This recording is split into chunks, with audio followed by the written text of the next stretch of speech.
only some random slates here. We have 1 o'clock game, 2 o'clock game, 4 o'clock game, 2 6 o'clock games. FanDuel's doing a 2 and a 3. DK's doing a 3 and a 2. Fantasy Draft said, yeah, we're not doing it. Yahoo said, of course we're going to play all of them, but there we are. But yeah, we'll let a few people gather in here. But let's hear the story of the first pitch. Adam, we were chatting. You were regaling me with tales of who caught the ball and your tryout. They offered you a contract and you laughed at them. This is good stories here. Yeah, no, it was a lot of fun. It was a lot. I don't know. It was like more than I expected. They had us down on the field for batting practice beforehand.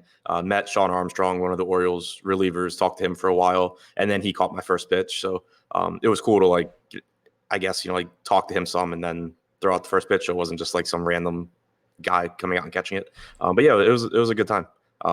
Got a tour of like the press box and the broadcast booths as well. So yeah, it was a really good time. Excellent. That's something that's cool. I would have been throwing the ceremonial pitch from probably 10 feet away.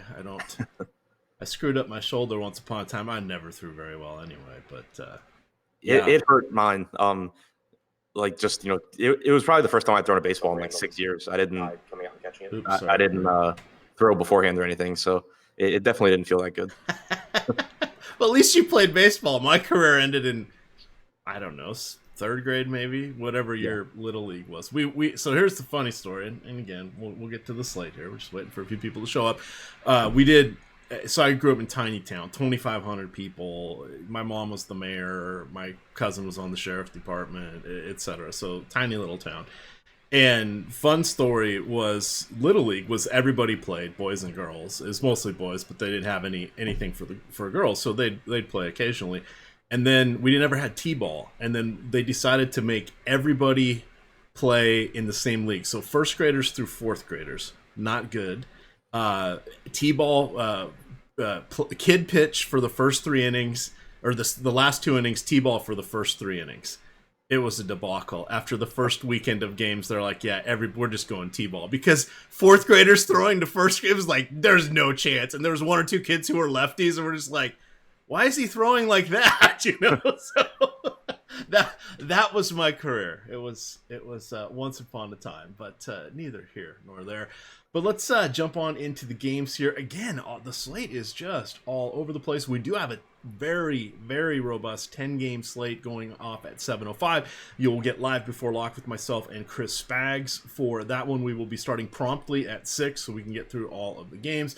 Adam and I are going to take a leisurely game-by-game walk through what we have here. I don't think we'll have more than a couple starting lineups by the time we get done. But, of course, this is the DFS strategy show, so a lot of what we will talk about will also be applicable for, slates that aren't happening today. And these are things to file away because the pitchers are going to pitch every 5 or 6 days. And then you've got batters, wait for it, they either face lefties or righties. So file this stuff away. A lot of good info. We've got, we do have the Yankees and Rockies lineup, and then we've got the Cubbies. Operative word of the day is it's bleeping hot. Everywhere east of the Rockies that plays outdoors is basically going to be 90 to 95 degrees with 50 to 70% humidity. So this is just massive hitting environments. But breaking down our first one here, Adam, we have the Rockies in New York taking on the Yankees. We're looking at a game time temperature that's going to be nearly 100 degrees.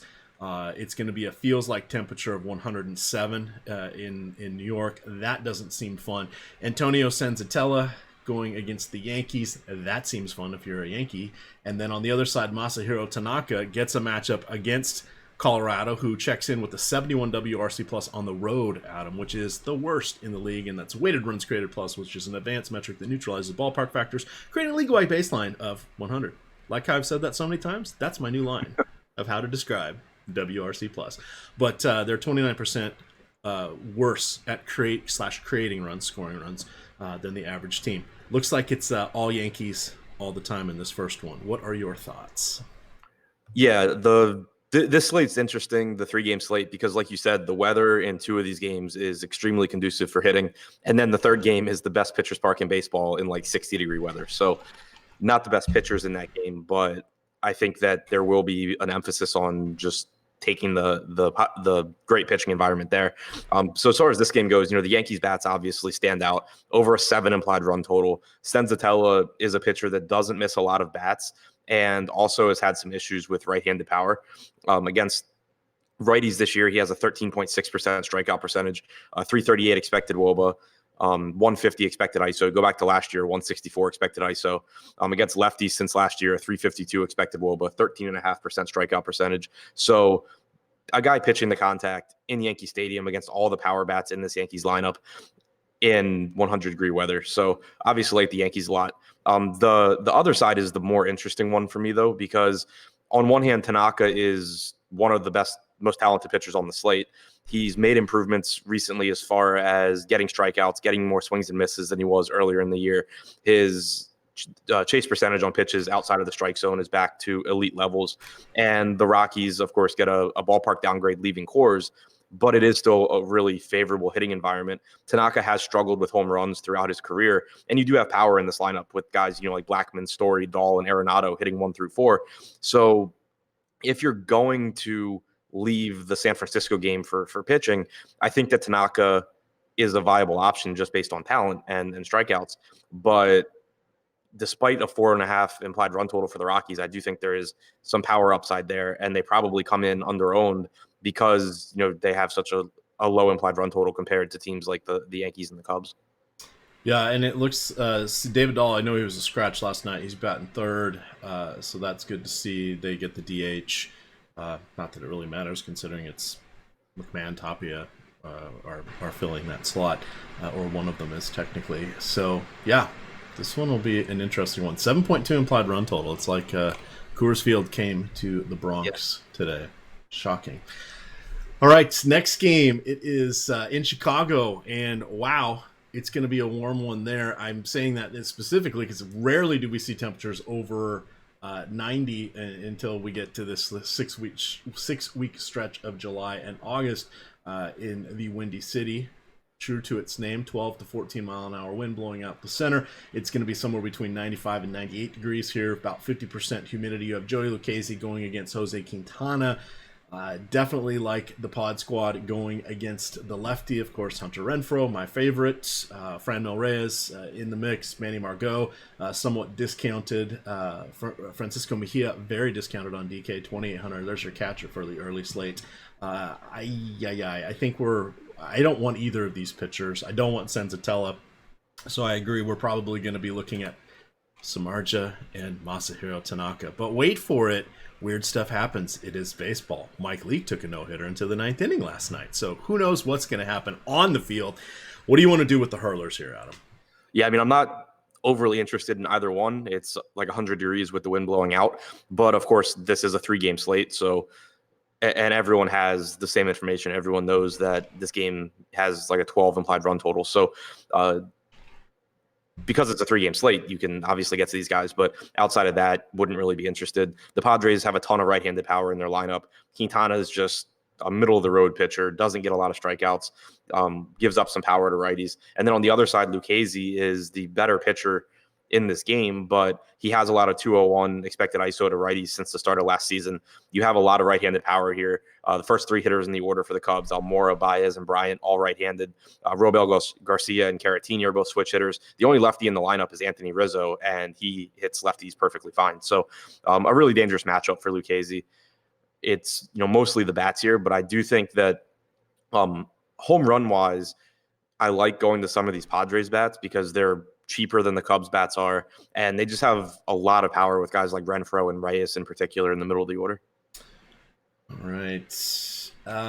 Yeah, I mean, this first early slate's going to be sort of making your lineup for you, which that's what a lot of people are going to be doing. So this one is all about the leverage, being a little uncomfortable, play it for low dollars, play it for fun, mix and match, enjoy yourself.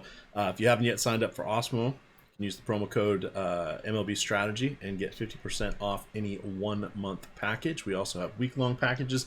And then Stratford and I were having some fun on the Early Bird podcast. So if you go comment on that one with the answer to the secret question, I bet if you read the other 10 or 12 people that have answered, you'll figure out what the answer is. But I'm going to do a drawing for 1 free week of Osmo Premium content for anyone that comments on that video. So jump on in there and have some fun.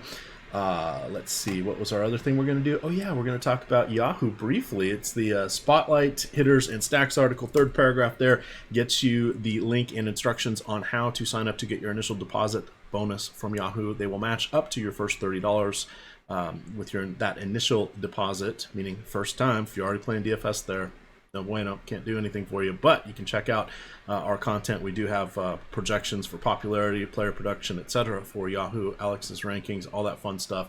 But sign up there. It's a good time. They have their management fee free contest. I did pretty well in that one last night, Adam. I think I cashed 3 teams and I won. I netted, I don't know, like $40. That's always fun, right? Yeah, good time. Let's see. I got 16th. So not too shabby. Had the Biebs, Verlander, and then an Arizona stack with Paul Double DeJong. Sadly, he didn't double dong, but 27 points was my second highest scoring player behind one Justin Verlander. So that was a lot of fun. It was a good time seeing 1-800-EDDIE get second in that one. He is one of our founders of the site and behind the scenes guys. So he has a heavy influence on a lot of our projections here, and he runs the website. Technical side of it. So good times. Congrats to him. All right, Adam, there we go. Let's get on to our third game on the early slate for DK. I guess it's the early slate for FanDuel, but we're now exiting their very early slate. This is the one game that's on both sites, quote, main contests. You've got Walter Lockett taking on San Francisco. I'm not a huge fan of Walter Lockett.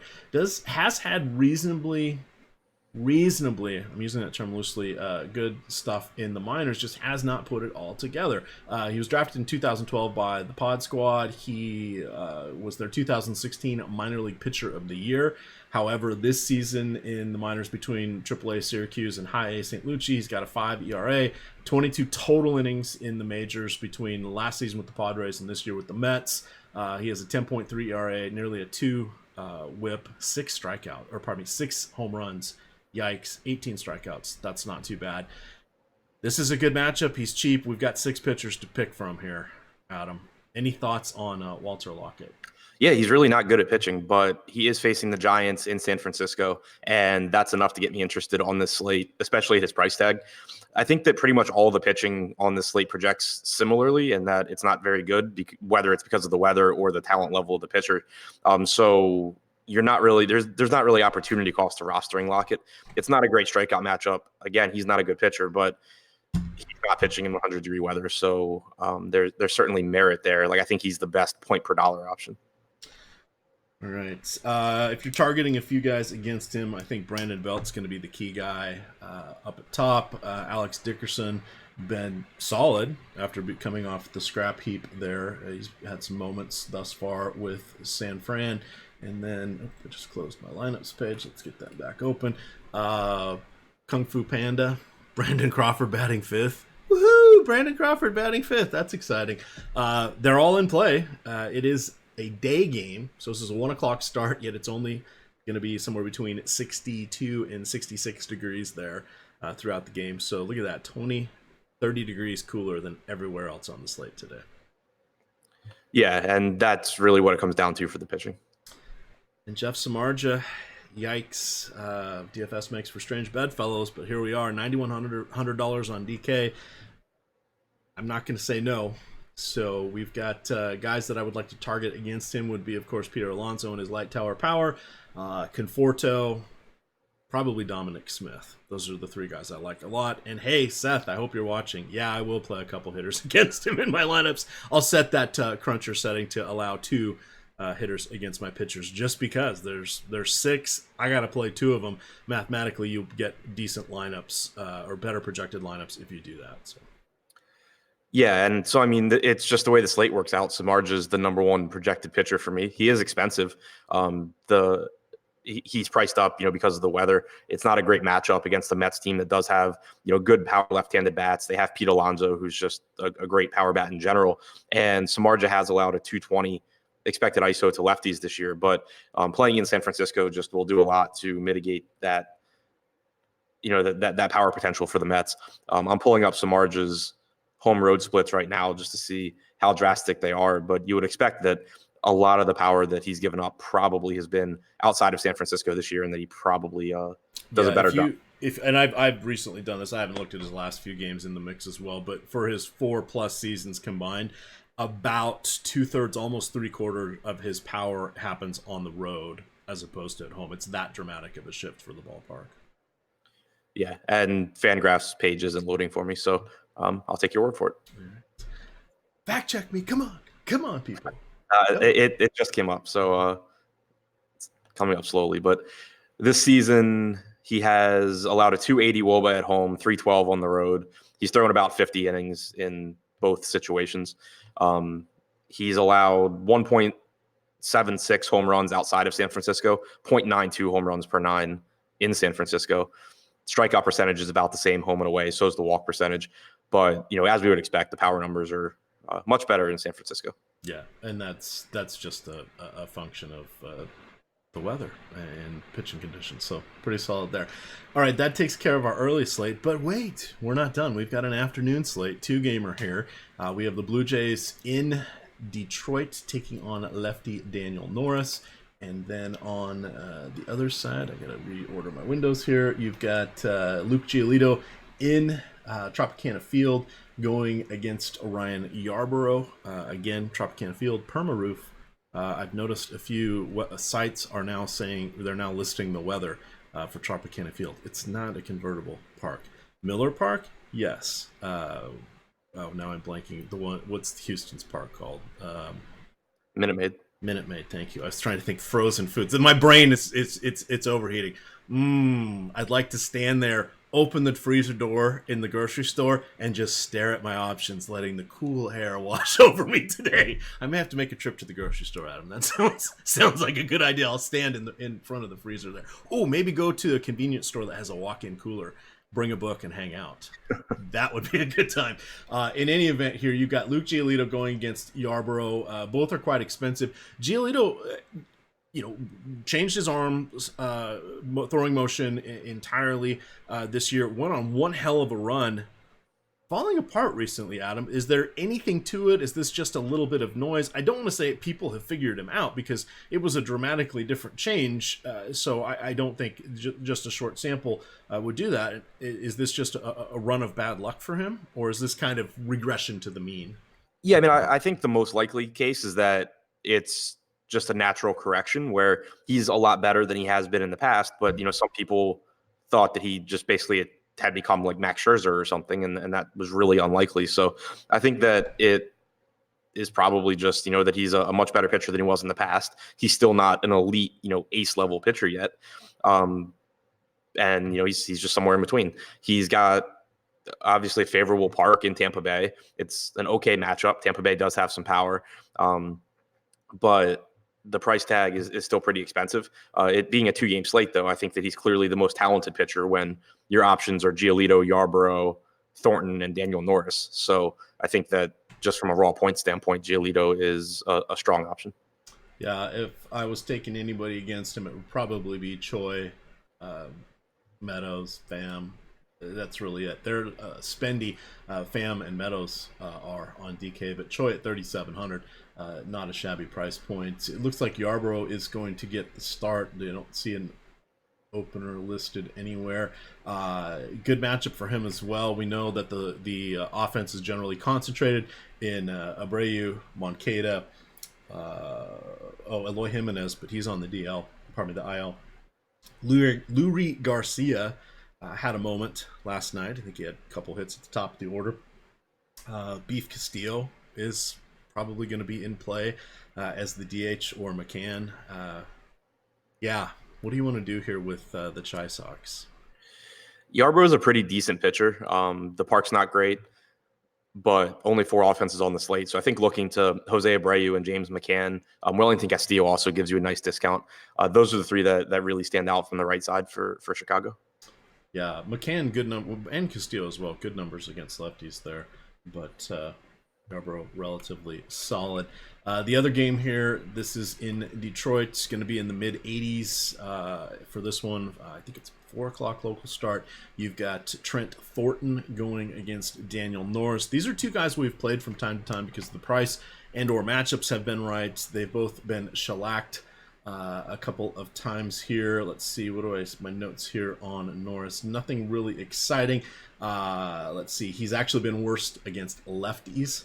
So maybe Kevon Biggio, Eric Sogard, if they're in the lineup. The typical guys, of course, Lourdes Gurriel, Vlad Jr., Grichuk, who was not in the lineup last night, Teoscar Hernandez, etc. On the other side, load them up. I have no issues with the Tigers. Don't recognize many of the names outside of Castellanos, Stewart, Candelario, Goodrum, and Cabrera. But yeah, we have to fill out our slots, and we have but 35 players to choose from here in the starting offenses. What do you want to do with this game? And then we get to the meat of the slate. Yeah, so I mean, Thornton's been much better against righties than lefties this year, as you would expect. Pretty balanced lineup, most likely for Detroit. Not a very good one, but probably balanced in terms of lefties and righties. Thornton has allowed a 332 expected WOBA, 177 expected ISO to lefties compared to 341 and 160. I don't think these numbers are right. Oh, all right. So I guess his splits have dropped off, I guess, since the last time I looked. But he has allowed a 229 ISO to lefties, 141 to righties, but his expected numbers are a lot closer. I think Kristen Stewart stands out as a really good play from the Tigers, but you also can, of course, get the Thornton here just because the Tigers have so many strikeouts in their lineup.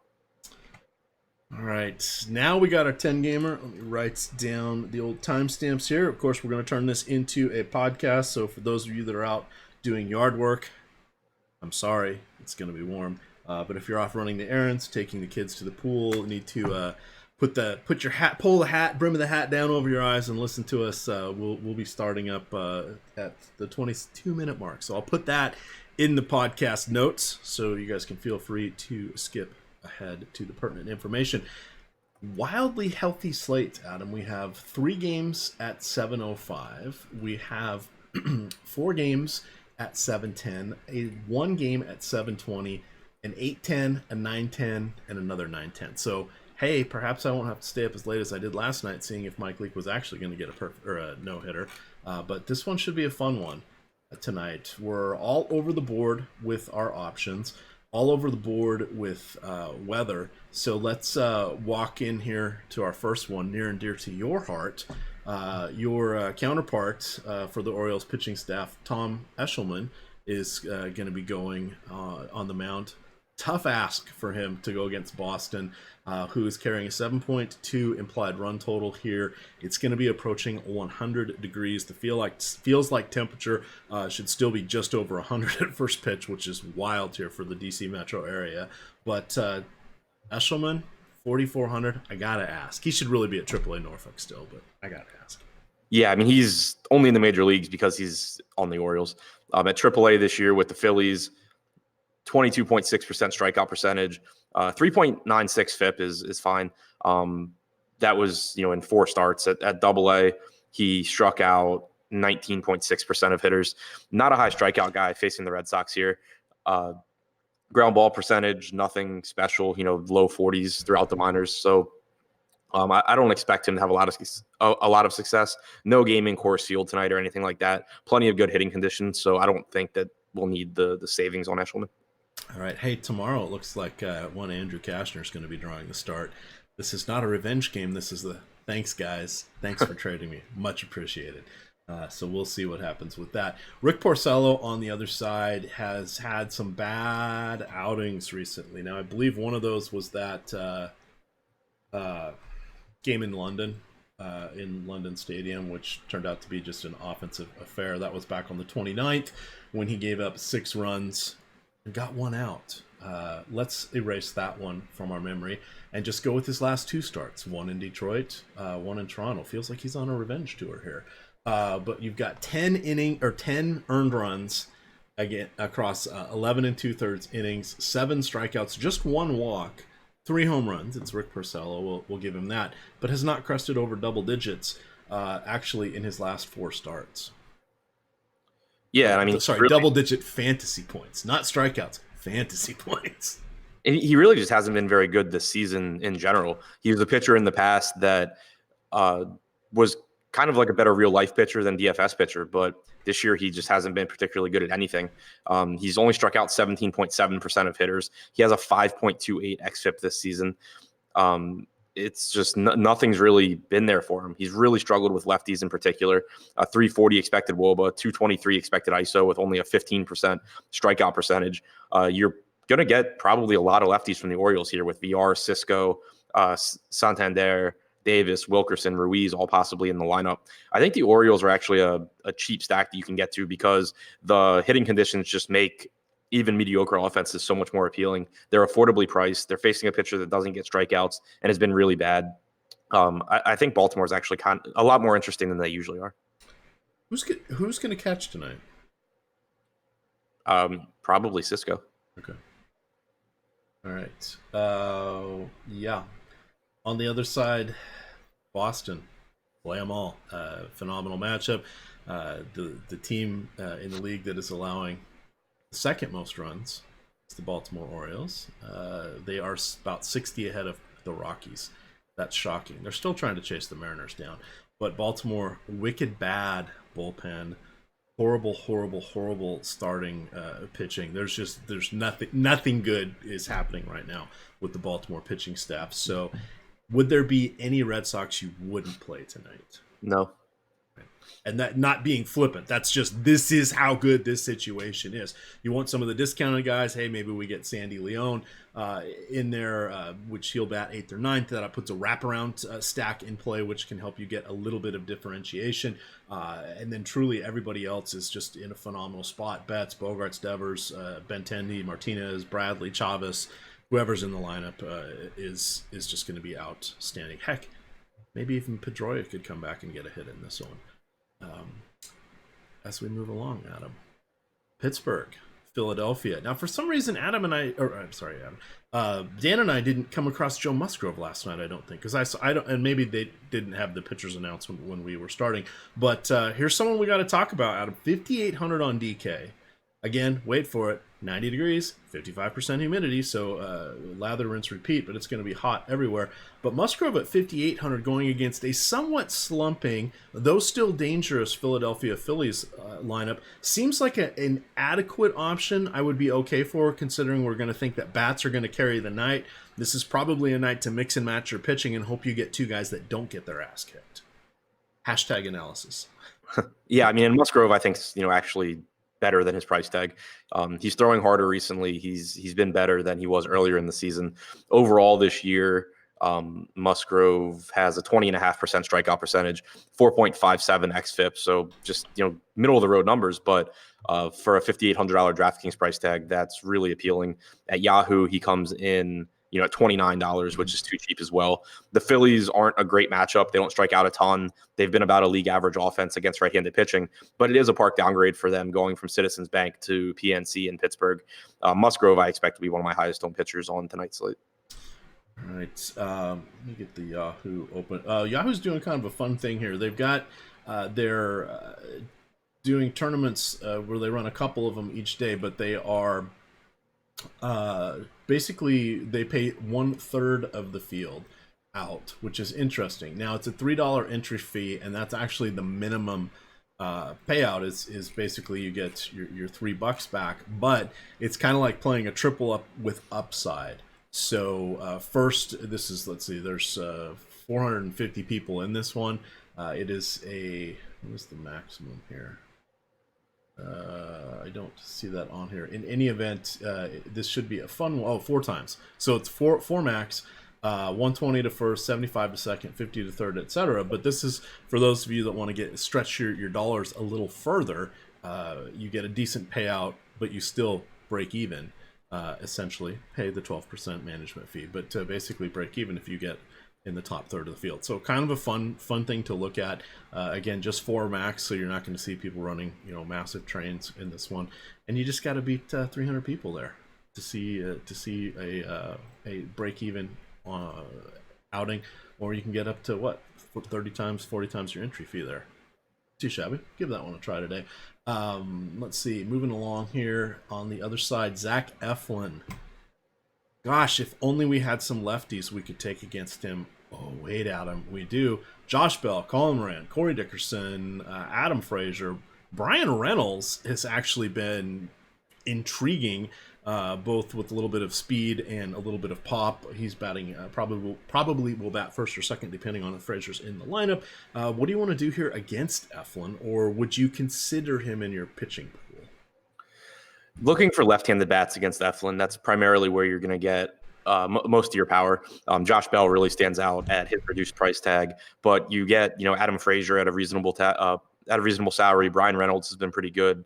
Colin Moran and Corey Dickerson are both cheap. I think it's a pretty dangerous spot for Eflin. The only thing really working in his favor is that Pittsburgh does downplay left-handed power compared to Philadelphia, but the hitting conditions should make the ball carry a little bit better. As you had mentioned before, he's allowed a 242 expected ISO, 271 actual ISO to lefties this year. The Pirates are a well above average offense against right-handed pitching. They have one of the lowest strikeout percentages at 18.5%. They have a 111 WRC plus. It's a pretty scary spot for Eflin here, and I like targeting the Pirates. All right. Favorite batter from this game on each side? Bell, I'm guessing. And yeah, Bell on the Pirate side, and then Bryce Harper for Philly. All right. Moving along here, Minute Maid Park. Thank you for pointing that one out. We've got the roof most likely going to be closed. You have Ariel Hirado going against Jose Urquidy. I'm intrigued a little bit by Urquidy. He had a massive strikeout rate in the minors. He's got 2 appearances here in the majors. A whole lot of Mia, but one of those, I forget where it was. It was either in Texas or Colorado, but it was not. It was a pitcher's park or hitter's park. Going against Texas, he's got 4.2 implied run total facing him. He is 5,100 on DraftKings. That helps you get the Boston hitters if you go with him. How popular do you think he will be? And let me load our popularity projections. Yeah, I mean, I expect him to be really popular just because a couple of projection sites I've looked at have him projected to be a really good raw points play, much less point per dollar. I am glad the slate's coming on a Saturday. You do tend to just get a little bit softer fields, I think, on the weekends with less content being out there and stuff like that. So maybe a little bit lower owned than he would be if this were, like a midweek game. But I don't think he's going to be sneaky at all. That being said, the price tag's really favorable. He's in a better pitcher's park in Houston than he would be in Texas. So it's a park downgrade for the Texas bats.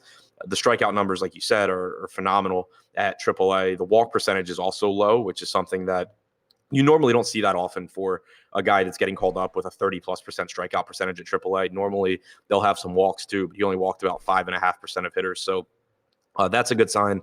And his price tag is just at a point where even if he does give up a couple of bombs, he'll be fine as long as he's able to limit the base runners outside of that. So I expect that I'll have a lot of him. All right, looking at the popularity, Kershaw coming in number 1 at 38, Urquidy number 2 at 33, Musgrove third at 27, Castillo 21, Rick Porcello 18, Berrios 14, Plutko 14, Zach Greinke 14, everybody else 10 or less. That feels about right on this one. Clearly you haven't done crunches or anything like that. Would you think, 30, 40, 50% of Urquidy on this one? Yeah, probably somewhere in that range. Okay. All right. A little bit of I do think you can go just for leverage. You can go to Texas here because they are a powerful offense, obviously. The downside is that it's one of the worst hitting spots on the slate because Houston's a pitcher's park and the roof is closed, whereas you have heat and humidity in so many other games. But with Urquidy probably getting a lot of ownership, going to like a Joey Gallo or Nomar Mazar or something like that makes some sense. All right, let's see. Sean V says you could go pitch against the Pirates right now and be fine. I could go pitch against the Yankees and be fine. There you go. Look at that. Confidence. That's what we like. Will they let you pitch in front of the mound again? Yeah. Sorry. Had to channel Josh on that one. So, that actually made me more nervous when they told me that I was throwing from in front of the mound. Oh, yeah. They just put you out there. Because sometimes they throw from the mound, and then sometimes they like line up like 10 people, and they're like 20 feet away, and they all throw it at the same time. Yeah, I'm guessing it probably just depends on the park. Oh, or how close it is to the game. They may not want you on there Right. if they've already groomed it. But yeah, no, that actually made me more nervous because like I was closer, I had less of an excuse to bounce it, and yeah, it definitely made me more nervous. Good times. For those of you that have not seen it, you can see Adam throwing out the ceremonial first pitch. Follow him on Twitter at ShipMyMoney. It's worth the watch. It's really a really cool video on that one. So that's a fun one to have. All right, let me see here. Let's get back to the task at hand. No part of Ariel Gerardo, right? Like even at 5 or 10%, just Not, I just don't see the point. Like he's priced between Musgrove and Urquidy. That I think between those two, I'll be able to get all the cheap pitching exposure I need. All right, let's go on to our next game here. We've got Jake Junis going against Cleveland. Jake Junis allowed what, third or fourth most home runs over the last 2 seasons. Pitched a gem recently. That kind of caught me off guard. He's going against Cleveland. However, Cleveland loaded for bear when they face righties. They've got all 3 of their hitters, or best hitters, are switch hitters, and they're all better from the left side in Lindor, Ramirez, and Carlos Santana. And then you've got Kipnis, Bowers coming in here. That's a decent lineup. It's going to be 90 degrees, wait for it, and 50% humidity projected here in Cleveland. On the other side, you have Adam Plutko at 6,000. I rolled out with the old Plutko in his last start. That did not turn out very well. But we get a Royals lineup with no Mondesi. So very watered down. I mean, hey, we've got Humberto Arteaga, Mebris Viloria. I'm making these names up, but actually they are on the team. And then Bubba Starling. Yeah, that's not a very scary offense. What do you want to do here with either of these hurlers? I'd be more interested in Plutko if we didn't have Musgrove and Urquidy on the slate. I just think that they're better pitchers with more upside. But the price tag on Plutko is fine. You know, if you wanted to get there and be different, like I'd rather go to Plutko than go to Urado or Eshelman or anything like that. The lack of lefties in this lineup, or at least good lefties, should work in Plutko's favor. But he really gives up power to both sides. Since last season, a 245 expected ISO to righties, 239 to lefties. So it's and not a high strikeout percentage. You know, just not a pitcher that's really that appealing. I think that Kansas City could actually be a nice under the radar stack here because the weather is favorable in Cleveland. Alex Gordon, Whit Merrifield, Dozier, Soler, those guys all have power. They all hit reasonably well.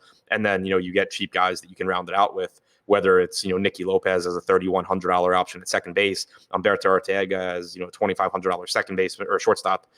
There's a lot of, you know, cheap guys at the bottom of the order. So I'm actually interested in Kansas City in tournaments. I think that's a solid spot. Plus, you know, they're going to run.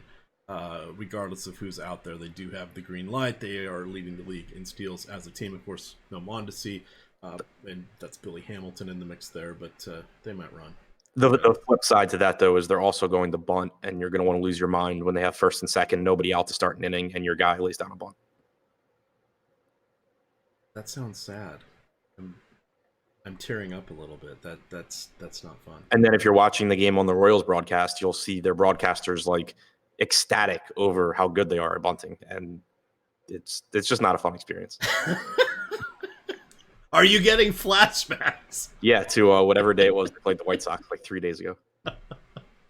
Oh, all right. Well, here's some flashbacks. 109 and a third innings pitched for Brett Anderson. He's going into Minnesota, taking on the Twinkies, who are outstanding against lefties. In those 109 and a third innings, how many strikeouts do you think he has? 62. 55. Half a strikeout per inning. Come on down, Brett Anderson. The proverbial real-life pitcher is facing down the Twins. Not a fun task, particularly when you have Nelson Cruz, CJ Cron, and Miguel Sano there. He does not miss bats. That's going to bode well for that trio there. I just cannot, in good conscience, recommend Brett Anderson in any format tonight. No, and it's a park downgrade for him too, going into Minnesota. Doesn't get the benefit of the foul ball territory in Oakland or the massive outfield. Against righties this year, he's held them to a 126 ISO, but his expected ISO is 195. His expected WOBA allowed is 360 compared to a 303 actual WOBA. I think this is a really dangerous spot for him. I wish it was a little bit hotter in Minnesota, but still having to deal with all the right-handed power in this lineup is, I think, pretty dangerous for a guy with a 13% strikeout percentage. I see Shannon Lambert. He says, "Oh boy, the KC projected lineup 5 through 9 is awful." Yes, yes, it is. To borrow a phrase from Ben Rossa, feels like they're almost like create a player. This is not. This is not good times. Oh, speaking of which, lots of weekend content today. Of course, we have the Open, formerly the British Open, but we'll call it the Open. Hat tip to them. It's in Ireland, and that tees off around 2 a.m. But you can get single game action for Sunday's slate. And we've got Ben Rossa holding court in chat. We also have Jason Roslin putting out content. We've got the projections, all that fun stuff. It's a crapshoot out there. One, incredibly windy, of course. And then two, most of the main guys missed the cut badly. So if anybody got 6 of 6 through, hat tip to you. Looks like about 5% of the field, in depending on your format, got 6 of 6 through. I think it was like 3% in the big 50-50, Adam. Got 6 of 6 through, because some of the, quote, safe golfers, like Rory and others, didn't make the cut. Hideki Matsui, a bunch of guys. Adam Scott, he was the guy I picked to win it all. Yeah, not good times. Not good times at all. But if you've got teams live, you should start to see yourself climbing today, and then again into tomorrow if you've got 6 of 6, even 5 of 5. But back to the old baseball here. We've got on the other side, Jose Berrios, 75 to 80 degrees here, so not as hot as everywhere else. We do know that the Athletics have some pop, but good God, is Chris Davis ever going to get an extra base hit again in his career? I don't know. In the bottom of their order, Herman, Frankie Barreto, etc., not very scary. We're looking at probably the hottest hitter right now is Ramon Laureano. All right, I'm not pronouncing his name correctly. My apologies. Laureano, thank you. But he's been promoted up through the ranks of the batting order, coinciding with his hot streak. What do you want to do with Berrios here as arguably one of our 3 better pitchers on the bump tonight? If you can get him at a reasonable price, reasonable salary anywhere, then I think he would be interesting. But at 9,700 on DraftKings, 96 on FanDuel, not really appealing. 46 on Yahoo. Yeah. That's where I'd be the most interested. It is a right-handed heavy lineup for Oakland. They don't strike out a lot, which is unusual for the amount of power that they have. But not a ton of strikeouts there. But for the season, Berrios just really hasn't been striking guys out anyway. 20.3% strikeout percentage against righties. Overall, he's at 21.8%, 4.42 xFIP. Just not really numbers that I want to pay an expensive salary for, especially when you do have some higher upside guys like Castillo. You have better lower strikeout pitchers like Kershaw and Greinke, if that makes sense. Like guys that are in Berrios' range as far as strikeout percentage goes, but that are just better at pitching. So it's tough for me to get to Berrios. Concur, but we do want to talk about him because strikeouts are the currency of the realm in DFS baseball. The 46 on Yahoo is intriguing. You got Greinke at 49, Kershaw at 58, Castillo at 51. But then we're looking at like question marks. You've got Soroka in a less than stellar matchup against the Nationals at 43, Anibal Sanchez on the other side at 41. Griffin Canning gets the Mariners, but he's 40. Rick Porcello, don't play him, even at 38. Don't play him. Let's see, who's our bargains on there tonight? Looks like Musgrove at 29. God, maybe Brett No, we're not going to play Brett How much is your KD on Yahoo? 25. Yeah, so play those two. There you are. Play those two, play Boston, have some fun. You can actually load up on those guys in the all-day slate going off at 1 and probably be a little bit different because I suspect people are going to be going with the Yankees on that slate. So built-in differentiation there. Now you just need the Yankees to not be good. Yeah, that's going to be a tough ask in their matchup. Moving to, let's see, favorite hitter on each side. Cruz on the Cruz on the Twins. Actually, CJ Cron's price tag is really nice too. So either Cron or Cruz. And then from Oakland, I would go with Matt Olson. It's Olson or Davis. Davis just because of the price tag. Like Olson's my favorite hitter, but when you factor in that Chris Davis is priced like he just got called up from AAA and is a non-prospect, it makes him pretty appealing. I have to go look at his game log now. Let's see. Chris Davis has. Oh, he got an extra base hit 2 games ago. How many extra base hits do you think he has in his last 40 at bats? 2. 1, a double. Yeah. 8 strikeouts, 7 hits. So I mean, he's hitting for a 194 average over those at bats, but he's hitting. So God, man, I wonder what's going on there. Olsen's the other guy. You and I thought that he might be a little have that issue after having broke his hamate bone in that Japanese or the Japan opening series against the Mariners, but he's cobbled together a decent season thus far. I mean, considering he missed a chunk of time, he's got 20 home runs in 240 at bats. That's pretty good ratio there. Yeah, he's been really, really good. All right, moving back to our games. That does it. No, the 7 o'clock games keep coming. 7:10, our final 7:10 game. It's going to be warm in Cincinnati. We've got the Great American Small Park in full effect. You've got Miles. Say it with me, Adam. Mikolas. 7,700. Okay, he's in the conversation. Luis Castillo on the other side, 11,200. Yeah, it's a nice righty matchup. What is this, like the 15th time Castillo has faced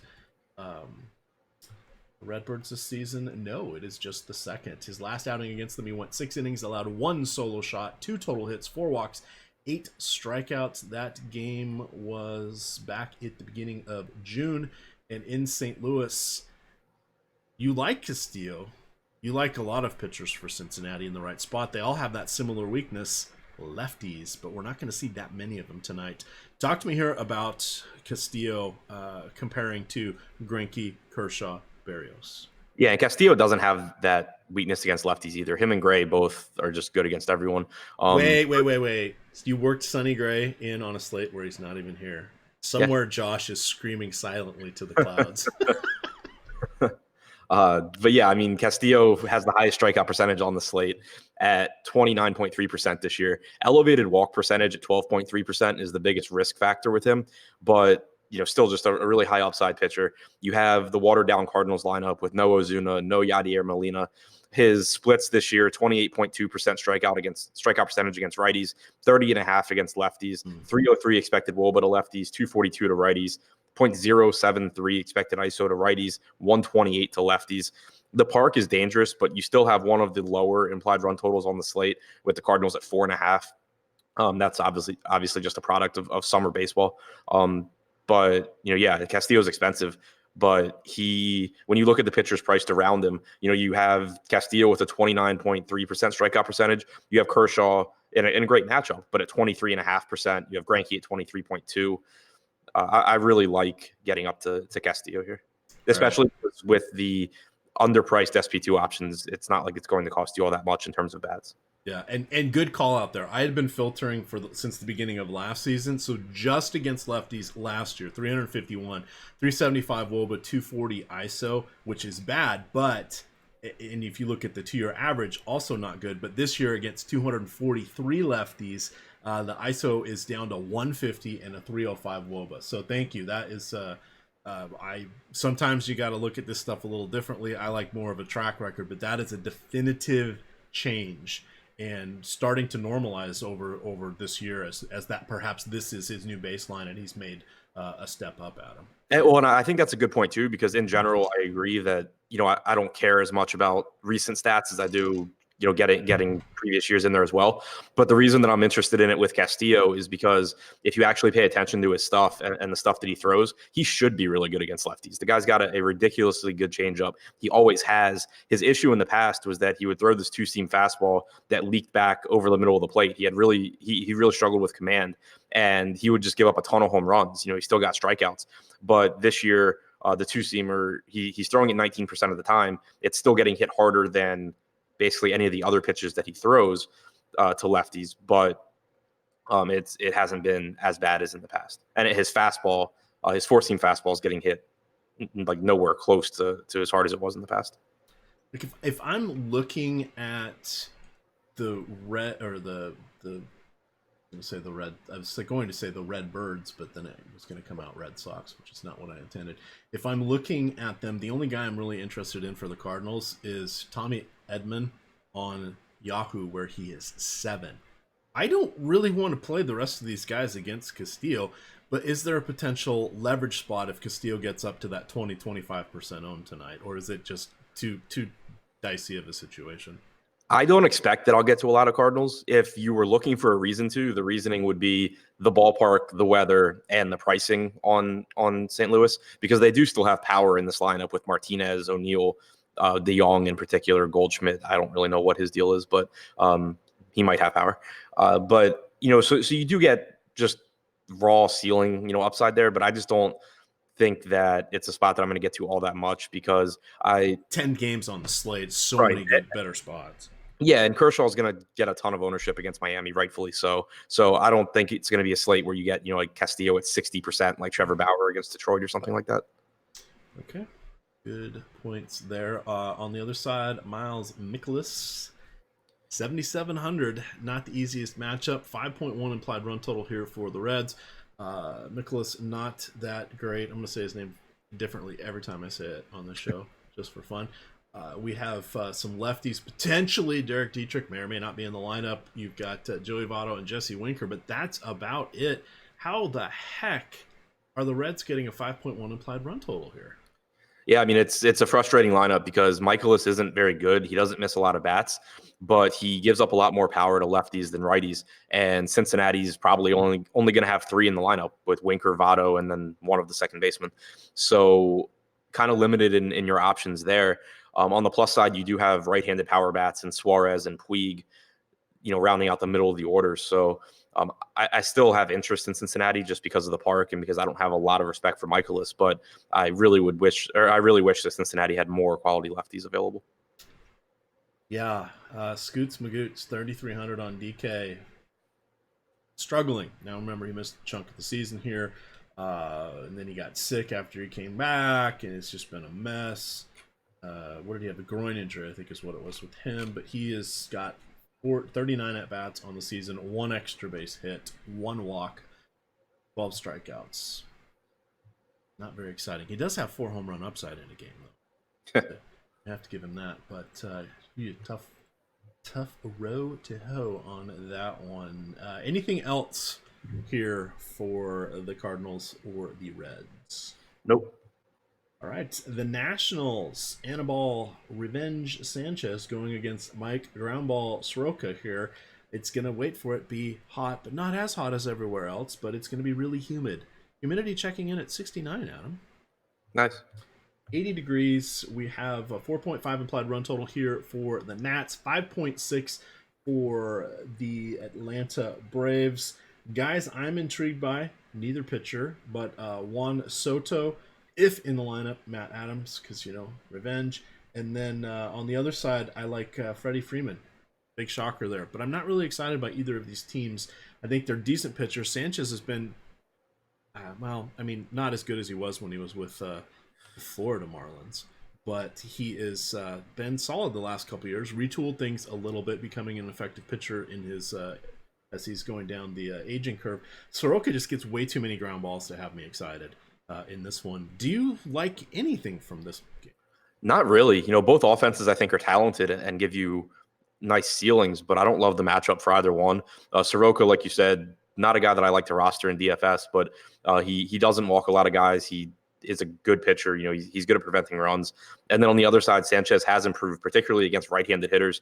This year, 307 expected WOBA, 114 expected ISO. Most of the power bats in the Atlanta lineup, Acuna, Swanson, Donaldson, Riley, are all right-handed. Markakis doesn't have a ton of power. Albies is better from the right side. So that kind of leaves you with Freddie Freeman and Brian McCann as the most appealing lefties. Atlanta is just such a good offense that there's always merit in tournaments. And Anibal Sanchez certainly isn't an ace. He's not, a guy that you're really looking to shy away from. It's just that I think Atlanta's run total is probably a little bit higher than it should be. And that could give them a little bit more ownership than I think that they should have. All right. Wow. That does it for the 7 o'clock games. Got the rest of the slate, thankfully, just 3 games. Reminder, we will be on live before lock starting promptly at 6 o'clock tonight. That will be myself and one Chris Spags, and he will talk about the home run contest. I will make him repeat it multiple times because I am winning and he is not, and that's fun. That's definitely fun. You should bring that up every show you're with Josh on.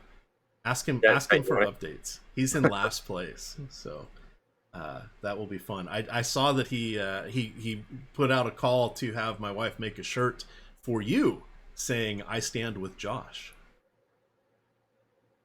Yeah, there we go. That he was, and I thought maybe for him, maybe we'll get an "I'm with Stupid" shirt, and then you guys can wear it together and just spend the hour roasting each other. It'll be a good time. I would tune in for that show. Here we are, 3 games to go. Our evening slate, if you will. An 8 o'clock and 2 9 o'clock games. Gio Gonzalez back in our lives going against Arizona, who, despite getting rid of A.J. Pollock and Paul Goldschmidt, have been decent against lefties. Who knew? Literally.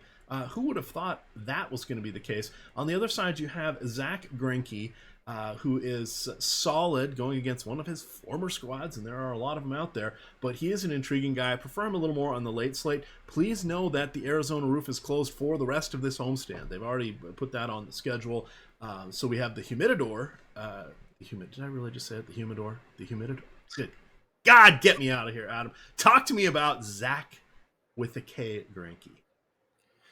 Yeah, I think it's a pretty appealing spot for Greinke here with the roof closed. We know that Milwaukee's a dangerous offense, but Greinke, despite his age, despite the fact that he throws his fastball the exact same speed as his changeup, and it's 88 miles an hour, he's still good.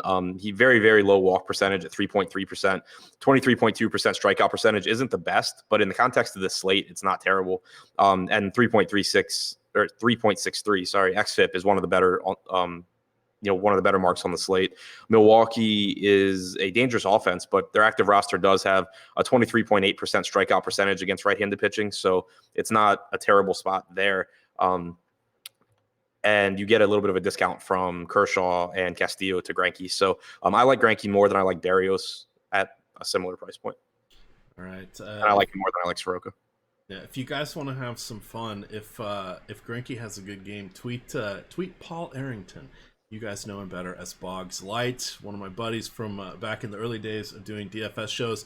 The only thing he hates almost as much as umpires is Zach Greinke. So it'll be fun to troll him at his expense tonight. Hopefully. If you were going to target against Greinke, feels like maybe solo bats, hoping for a Moustakas or Yelich extra base hit, but this feels like an 8 o'clock slate only for me. On the main slate, I just don't really see the point of going against Greinke with all of these other decent spots. Thoughts on that particular viewpoint? I agree with you. I think Grandal would be the guy that I probably get the most exposure to on the full slate just because of the position and the fact that he's a better hitter than almost anyone you're going to get. But it's certainly not a spot that I'm looking to target when there are so many other spots. And I doubt that Greinke gets enough ownership for it to put me in a great spot. Let's go check on that. What am I? Oh, I scrolled past him. 14%. So I'd be shocked if he gets over 20. So everything's going to be relatively diffused outside of Kershaw, Urquidy, and probably Musgrove, and 2 of those 3 are just purely price plays on DK from that standpoint. Moving along here, speaking of, you've got Sandy Alcantara going against Clayton Kershaw. A couple of all-stars here. One guy has 3 Cy Youngs.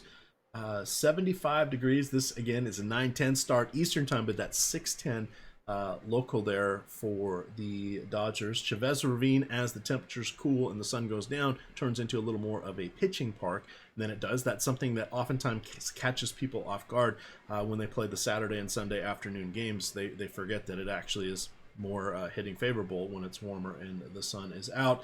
Clayton Kershaw, as I've said many times, no longer Clayton effing Kershaw, but if we covered up the name, we would like the numbers. What do you want to do here with Mr. Kershaw? I think he's pretty clearly the cash SP1. Like you go to him over Castillo in cash. I think you can make that pivot in tournaments if you're looking to be a little bit more contrarian. We have Kershaw right now projected for 34% ownership compared to 20% for Castillo. I think that they have very comparable ceilings, but Kershaw's the higher projected pitcher, just in a good spot against one of the worst offenses in baseball. Miami has virtually no power in their lineup. Not a ton of strikeouts against left-handed pitching, but Kershaw is still a really good pitcher. He's really similar to Greinke at this point, where, a 23.5% strikeout percentage, but only a 4.3% walk percentage. So still a K minus BB percentage up around 20%. 3.47 xFIP is still very good. And, he's just very likely to give you to get deep into this game and not give up much in the way of runs. So cash SP1 and still a strong SP1 in tournaments as well. All right, here are my notes for the Dodgers. I did write them up in the Spotlight hitters and stacks article. So where we go? I said Sandy Alcantara, solid pitcher, but he has with some nice surface numbers: 3.94 ERA, 1.4 WHIP. But we want him at home and not against all the lefties for the Dodgers. His strikeout rate is not good: 76 Ks through 107 innings. A patient team like the Dodgers are going to work him to death. And then you get the Marlins bullpen, who have actually the worst ERA in the league, which surprised me a little bit, Adam, because I was thinking it would be Baltimore or the Mariners or the Nationals, but it is actually Miami. 5.26 ERA. Their xFIP is third worst, of course, behind some of those aforementioned teams there, but at 4.89. So I like Peterson, Bellinger, Seager, Verdugo, Pollock, Turner, the Bat Boy, Tommy Lasorda. What else do you want here from the Dodgers? Vin Scully, if he gets in the game. I mean, I think you made the main points there. Alcantara is not a terrible pitcher, and I expect that over the next couple of years, see someone that develops into a pretty decent pitcher. But you are getting him outside of Miami. Not that the weather is terrible here for pitching. It's still not a great hitters park. But what really stands out is the pricing on the Dodgers and the plate discipline matchup and the amount of power they have. So you mentioned Alcantara not getting a lot of strikeouts. That's true. He doesn't give up a lot of power. 144 ISO to lefties, but only a 13.1% strikeout percentage. Overall for the season, he's struck out 16.5% of hitters. He's walked 10.5%. The Dodgers' active roster against right-handed pitching has a 10.1% walk percentage, which is the third highest in baseball. They have the second highest ISO against right-handed pitching behind the Twins at 225. And if you look at their pricing, I mean, like on DraftKings, Bellinger is the only hitter over 5K. He's 5,400, which is a perfectly fine price tag for him. And everyone else is less. You look on Yahoo, and Bellinger comes in at $25. No one else is above 20. Muncy's exactly 20. Everyone else is cheaper. So just really, really appealing pricing for a team that I think is likely to get some extra base runners because of walks and just has all kinds of power that can take advantage. And then as you mentioned, also the Miami bullpen, as anyone has noticed who's rostered Miami pitchers and is trying to get a win once they leave the game, is absolutely awful. And once Alcantara gets out of the game, you just get a lot of added upside for the Dodgers. Absolutely. I'm going to drop the link there for Spotlight hitters and stacks. There's also the link up at the top that'll get you to Spotlight pitchers. Jake Hari wrote that one today. And then third paragraph does give you that link to join Yahoo and get the instructions on how to claim your $30 in Yahoo Sports Rewards points with your initial DFS deposits. One more. Go ahead. Sorry, I'll say one more point on the Dodgers here. The Marlins actually have 4 left-handed pitchers in their bullpen. Wei-Yin Chen threw 15 pitches yesterday, 8 on Wednesday, so may or may not be available today. Adam Conley's available. Harlan Garcia's pitched 3 days in a row, so I highly doubt that he's available. And Jose Quijada threw 24 pitches yesterday, 19 on Wednesday, so it's pretty unlikely that he's available. So my guess is that they have 1, maybe 2 lefties available to come in out of the bullpen today against this left-handed heavy lineup. So you have a bad bullpen that it's going to be even tougher for them to match up with the Dodgers. And that bodes well for Jock Peterson not getting pinch hit if those lefties come in when he's not in the lineup. Adam Conley, is that the Adam Conley from Philadelphia, Adam Conley? Yep. Interesting. I had not realized he was. I thought he was in the minors. I didn't realize. There. All right. Last game of the night. Let's see. Who are the Mariners doing? They're doing an opener today. I want to say it's Wade LeBlanc is going to be the starter, but let me confirm that. Yes, Wade LeBlanc. So Wade LeBlanc coming in at 5,800. Let's see. This will be the third time he has faced the Angels. Got knocked around the first 2 times. Shockingly, He did get 13 strikeouts in 10 innings, which rare for him, but he also gave up 3 of his 16 home runs on the season against them. So mixed results there, coming in with a 7 ERA, but late slate, we only got 6 pitchers to choose from, so he is in the mix there. You've got Karasetti coming in as the opener. He generally goes 1 inning. He is good for about 20 pitches, maybe a little more if he's finishing off that third batter, but really nothing to see there. Be careful on the optimizers because he may pop in there tonight at 4,000 because some of them will have him projected for 6 or 7 points. That is a number he has not reached in his last 8 appearances. So be very careful on that one. Don't blindly pick him. On the other side, Griffin Canning, intriguing, does have some strikeout stuff, Adam. However, that was before the All-Star. Yeah, that was before. No, that was just after the All-Star break where he only went 50 pitches to get through an inning and a third. He had 6 walks, kind of a mess. But prior to that, we were seeing him get into the 90 pitches. I don't really like him on the full slate. However, the 3-game late slate, I think he is someone along with Kershaw and Greinke that we will want to consider as our SP1s. Thoughts on the pitching in this final matchup? I think it's a perfectly fine spot for Canning. I think that on the main slate, like you said, it's not even that I dislike him. It's that from a roster construction standpoint, I think that I won't really get to him that much because I expect I'll have a lot of Greinke, Kershaw, Castillo paired with Urquidy or Musgrove, and I probably just won't really end up on mid-range pitching that much. Canning is the one in that range that stands out, though, if I do get there. And then on the late slate, I think that he stands out along with Kershaw. Good strikeout numbers against both sides, 25.2% against lefties, 25.3% against righties. Gives up some power, but is good at limiting production overall. 300 expected WOBA to lefties, 304 to righties, 227 ISO to righties, 237 to lefties. So you certainly could look here to try and pick off a home run, like with Daniel Vogelbach or something like that. But overall, pretty good pitcher, and I have no issues with however much Canning I get. All right, actual heat wave going on right now in the Seattle area. It's going to be in the low 80s today. First pitch, it'll be around 77 or 78. I say that because when I lived out there, I didn't have air conditioning. You really only needed it about 7 days a year. Those were 7 miserable days, but you really only needed it a few times. Vogelbach, Narvaez would be the 2 I'm looking for. I will say that Griffin Canning stands out on FanDuel for his $6,900 price point now. Nice. Let's see. On the other side, Upton got a day off. Pujols dealing with a hamstring injury, did not play. Mike Trout is a golden god against lefties. Shohei Ohtani, 3,800 on DraftKings, kind of like that price point. He's just fine against lefties. And then Cole Calhoun, 3,300. He's got about the same power rate against righties and lefties over his last 18 months. Still got that same craptastic 240 batting average, but a little bit of pop there. And the Mariners, bad bullpen. So if and when LeBlanc is out of the game, you've got a shot there with Calhoun against some righties.